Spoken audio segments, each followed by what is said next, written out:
Novelty संस्थान के YouTube और फेसबुक पर आप सभी का स्वागत।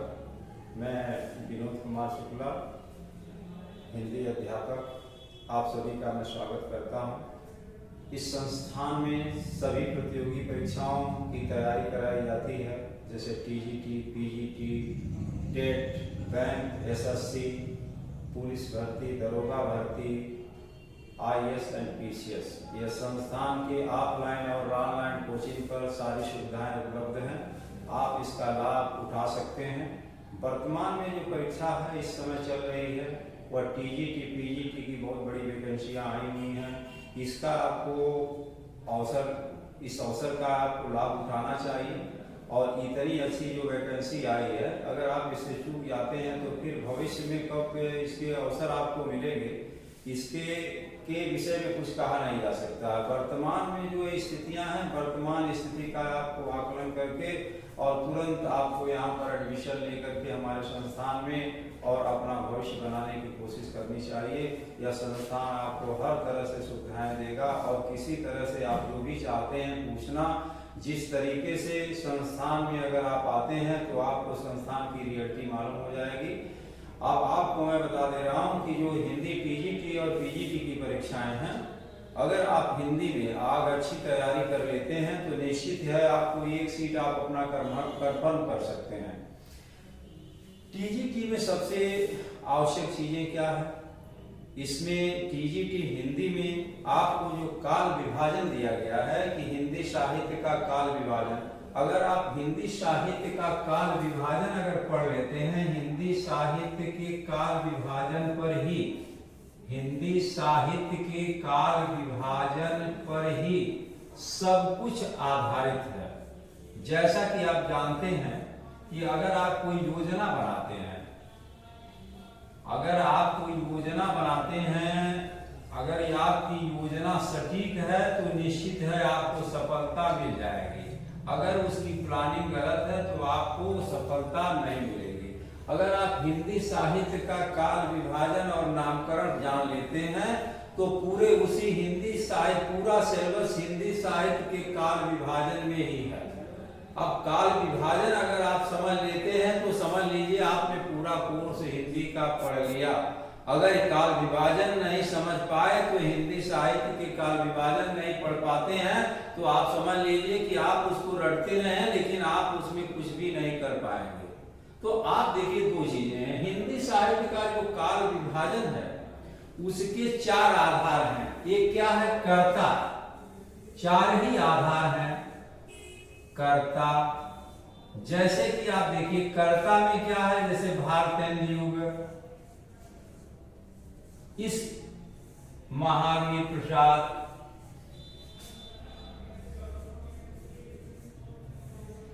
और प्रसाद, तीन है। अगर आप देखिए कर्ता के आधार पर ही इनका नामकरण कर दिया गया, भारतेंदु युग, महावीर या महावीर प्रसाद द्विवेदी युग, इसे कह रहे महावीर प्रसाद द्विवेदी। तो ये कर्ता, आपको एक आधार मिला जो काल विभाजन के आधार हैं, तो यही मुख्य है। अगर आप टीजीटी की परीक्षा देना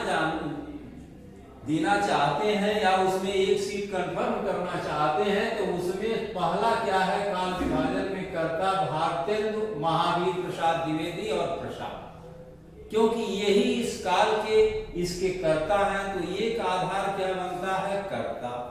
दूसरा होता है एक विकासवादिता। दूसरा आधार क्या है? विकासवादिता।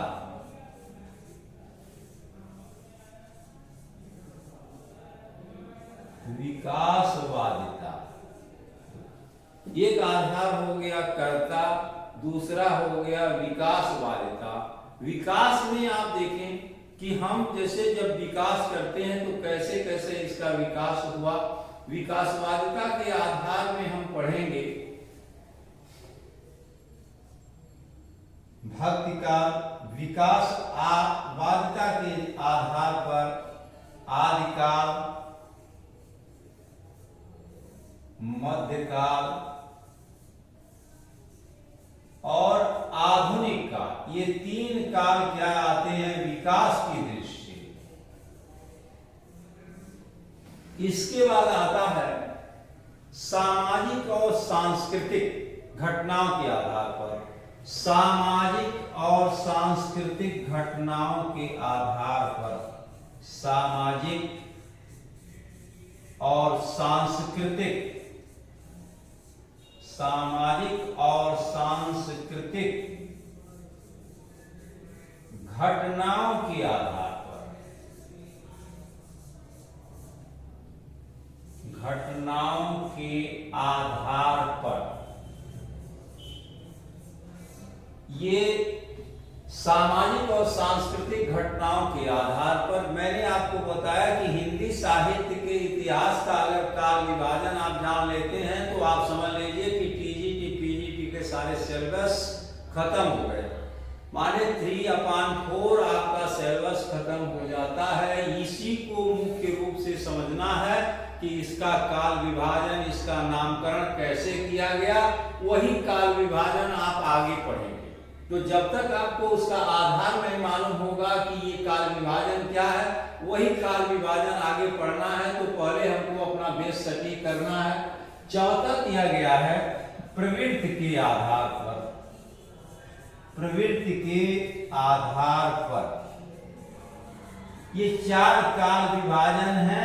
अगर प्रवृत्ति के आधार पर, प्रवृत्ति के आधार पर काल विभाजन, आप जानते भी हैं कि कर्ता के आधार पर, विकासवादिता के आधार पर, सामाजिक और सांस्कृतिक घटनाओं के आधार पर और प्रवृत्ति के आधार पर, ये 4 ही काल विभाजन के जो है आधार हैं। अगर हम इन काल विभाजन के आधार को जान लेते हैं तो इसमें जो दिया गया है, सबसे, जैसा कि आप जानते हैं कि सबसे अच्छा काल विभाजन आचार्य रामचंद्र शुक्ल का माना जाता है, वही प्रमाणित है। प्रमाणिकता के साथ उन्होंने उस चीज को अपने काल विभाजन किया है। तो हम ये देखेंगे कि काल विभाजन में जो प्रमुख हैं, जो काल विभाजन में प्रमुख जो प्रमाणिक काल विभाजन है, प्रमाणिक काल विभाजन, प्रमाणिक, हम ऐसे कहें प्रमाणिक काल विभाजन।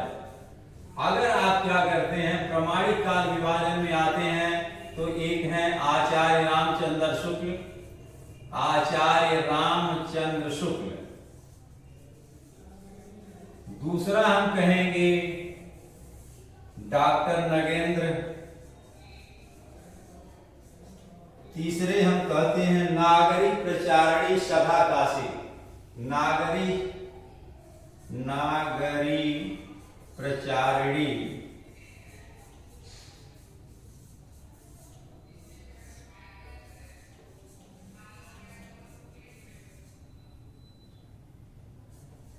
नागरिक प्रचारिणी सभा काशी।